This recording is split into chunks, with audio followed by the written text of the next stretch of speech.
Laïkino, la rubrique cinématographique de l'Union des familles laïques. Avec Alain Defremont. Bonjour, vous êtes bien à l'écoute de Laïkino avec Frédéric, votre serviteur, et Alain pour la chronique cinématographique de l'UFAL. Bonjour Alain. Bonjour Frédéric, bonjour à tous. C'est d'un réalisateur français qui connaît un grand succès dont tu vas nous parler aujourd'hui. Oui, il s'agit de Quentin Dupieux, qui est d'abord principalement connu en tant que producteur musical et compositeur de musique électronique grâce au titre Flat Beat sorti en 1999. Pourquoi la musique électronique ? Quand il réalise un court-métrage du côté de ses Sinan, qu'il envoie à Canal+, la chaîne l'achète. Alors que la chaîne s'inquiète de savoir s'il a les droits du morceau de Pierre Henry qu'il avait utilisé comme bande originale, et comme Dupieux a par ailleurs commencé à bidouiller des instrumentales de rap sur un synthétiseur, il décide de composer une musique pour la remplacer.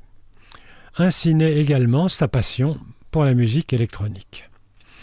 Il sort plusieurs albums originaux sous le nom de Mister Oiseau, tout en débutant sa carrière cinématographique dans les longs métrages, avec notamment Rubber en 2010, qui raconte l'histoire d'un pneu, oui, vous avez bien entendu, d'un pneu, ayant des pouvoirs psychokinétiques, saisi d'une frénésie meurtrière en plein désert californien.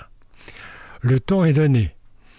Pour ce réalisateur, ce sera un cinéma déjanté, alerte, rapide, parfois brouillon, tourné en quelques jours sur des sujets qui décoiffent. Lesquels ?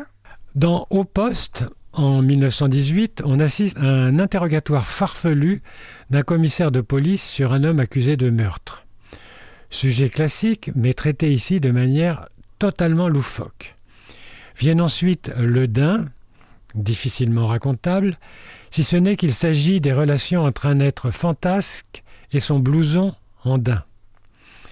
Incroyable mais vrai, histoire d'un couple qui acquiert une maison renfermant un conduit qui permet de remonter le temps.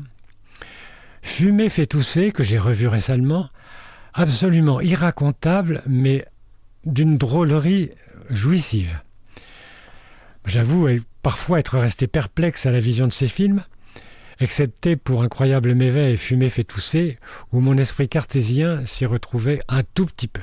Mais alors, pourquoi cet engouement ? C'est le film Yannick, sorti en 2023, qui a connu un véritable succès, mérité car davantage ancré dans la réalité que ses précédents. Yannick s'ouvre sur une pièce de théâtre de boulevard, comme on en voit tant, qui nous semble tout de suite très médiocre.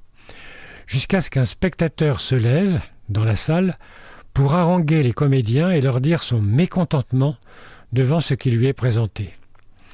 Et la suite est absolument jubilatoire. Ce film a révélé Raphaël Quenard.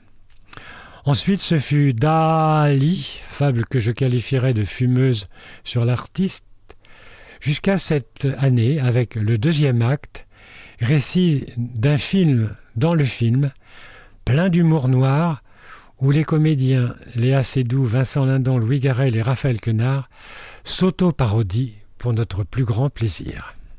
En attendant de nous retrouver, n'oubliez pas nos émissions de balado-diffusion sur laicidad.ufal.org ainsi que sur notre site ufal.org.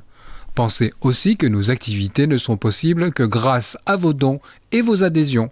C'était Frédéric et Alain sur Laïkino. À bientôt. C'était Laïkino, la rubrique cinématographique de l'Union des familles laïques. Retrouvez toutes nos rubriques Laïkino et l'ensemble de nos balados-diffusions sur lufal.org.